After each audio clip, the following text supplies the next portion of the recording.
তাহলে আপনারা পরপর দুর্গাপুজোর ভিডিও দেখতে দেখতে বুঝেই গেছেন আজকের ভিডিওটি অষ্টমীর দিনের।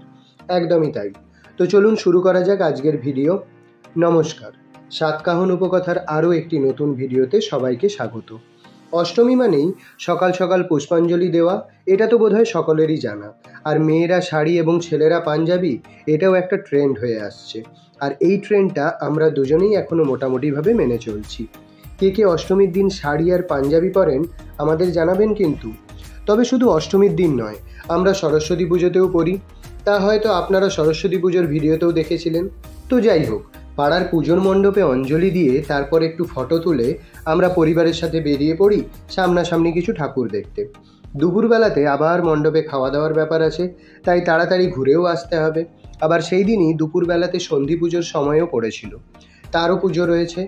এই কয়েক বছর যেন একদিনে দুটো করে নির্ঘণ্ট হয়ে পুজোটা খুব তাড়াতাড়ি করে শেষ হয়ে যাচ্ছে। আগে তো সন্ধি পুজো হতো মাঝরাতে, এখন তো ওরকম আর হয়ই না। শেষ যে কবে রাতে সন্ধি পুজো দেখেছিলাম তা মনেই পড়ে না। তাহলে আপনারা ভিডিওতে যেমনটা দেখলেন, একটা জায়গায় কিংকংয়ের প্যান্ডেল করেছিল। আপনারা বলতে পারবেন কি কোথায় ছিল ওটা? জানলে অবশ্যই কমেন্ট করে জানাবেন। ওখানে গিয়ে তো বাচ্চারা বেশ এনজয় করছিল, বেশ ভালোই করেছিল প্যান্ডেলটি। বাকি প্যান্ডেলগুলোও ভালো ছিল, তবে কয়েকটি বেশ নজর কাড়ার মতন ছিল। তবে জানেন তো, আমাদের পার্সোনাল মতামত, প্রতি বছর এর থেকে আরও ভালো ভালো প্যান্ডেল হয় মেদিনীপুর শহরে। এইবারে সেই তুলনায় একটু কম বলেই মনে হয়। এইবারে খড়গপুর সাইডের প্যান্ডেলগুলো বেশ ভালো হয়েছিল প্রতি বছরের মতন। কাল অর্থাৎ নবমীর দিনের ভিডিওতে আমরা খড়গপুরের কিছু প্যান্ডেলের মুহূর্ত দেখতে পাবেন। সব থেকে নাকি ভালো হয়েছিল বেনাপুর, সবাই তাই বলছিল। যারা গেছিলেন তারা তো সামনে থেকে দেখেইছিলেন, আর যারা যাননি তারা আমাদের এই ভিডিওতেই দেখবেন, তারপর আপনারাই বলবেন কেমন লেগেছে আপনাদের।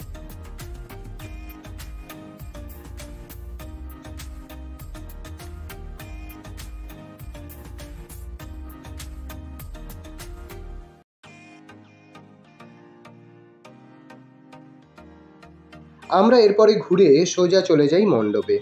গিয়ে দেখি সন্ধি পুজোও শুরু হয়ে গেছে, আবার খাওয়া দাওয়াও শুরু হয়ে গেছে আরেকদিকে, তাই প্রচুর লোকের ভিড়ও হয়ে গেছে। এরপরে আমরাও চলে যাই খাওয়া দাওয়া করতে। ওখানে গিয়ে দেখি তুফানদের সাথে দেখা হয়ে যায়।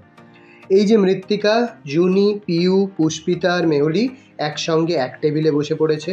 সেদিনের মেনু ছিল লুচি, ছোলার ডাল, আলু পটলের তরকারি আর বোঁদে। তো যাই হোক, খাওয়া দাওয়া শেষ করে বাড়িতে এসে রেস্ট নিয়ে আবারও সুন্দর করে সাজুগুজু করে সবাই মিলে চলে যাই মণ্ডপে। অষ্টমী বলে কথা, সাজুগুজু তো বানতাই হয়। সেদিনে ছিল ওপেন টু অল কুইজ, যেটাতে আমরা বেশ অনেকগুলো করে পেন পেয়েছিলাম। আর তারপরেই ছিল ধুনুচি নাচ, যেটাতে শুধুমাত্র মেয়ে বা মহিলারাই অংশগ্রহণ করতে পারবে।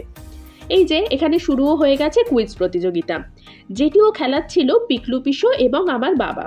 আর সুপ্রিয় ছিল অ্যাজ ইউজুয়াল হেল্পিং হ্যান্ডে। হ্যাঁ, তবে আবার কেউ ভাববেন না আমি সব অ্যান্সার জানতাম বলে রাখা ভালো, আমাকে লুকিয়েই সবটা করা হয়েছিল কিন্তু, তাই কোনোভাবেই আমার জানা চান্সই ছিল না। বেশ আনন্দ মজা করে কুইজ প্রতিযোগিতা শেষ হতেই তারপরেই শুরু হয় ধুনুচি নাচের অনুষ্ঠান। একে একে সবাই অংশগ্রহণ করে ধুনুচি নাচে। বয়স্ক মহিলারাও কিন্তু অংশগ্রহণ করে এবং দারুণ পারফরমেন্স করে প্রত্যেকে। বেশ ভালো লাগে সবাইকে অংশগ্রহণ করতে দেখে। সবার ক্লিপিংস যদিও বা নেওয়া হয়নি, যাদের ক্লিপিংসগুলো আমার কাছে ছিল ছোট ছোট করেই এই ভিডিওতে দিলাম। বুলু দিদা, রঞ্জু মাসি, তাপসী দিদা, মা, কৃত্তিকা এবং আমার ভিডিওই আমার কাছে ছিল। এছাড়াও যারা অংশগ্রহণ করেছিল, যাদের ভিডিও আমাদের কাছে নেই, তাদের কাছে আমরা ক্ষমা প্রার্থী। তাহলে আজকের মতন আসি, নবমী দিনের ভিডিও নিয়ে খুব তাড়াতাড়ি আসছি। সবাইকে অসংখ্য ধন্যবাদ পাশে থাকার জন্য। আজকের মতন ভিডিওটা এখানেই শেষ করছি। আমাদের অষ্টমী এভাবেই কাটলো। তাহলে আমাদের ভিডিওগুলো যদি আপনাদের ভালো লেগে থাকে তাহলে কি করতে হবে? জোরে বলো। Like, comment, share and subscribe. চলো তাহলে আজকের মতন টাটা। সবাই টাটা করো।